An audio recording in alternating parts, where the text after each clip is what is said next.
Posture है ना, यहाँ से अगर मैं दिखाऊं दोनों पैरों का, जी देखो ये शॉर्टर जा रहा है ना, जी जी जी।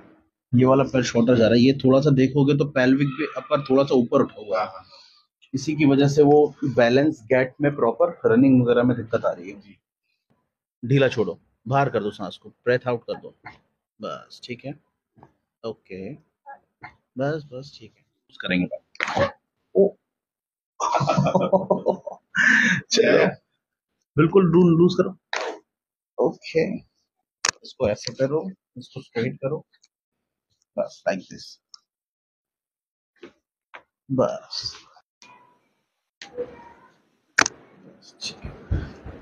हाथ नीचे कर लो, पैरों को सीधा करो।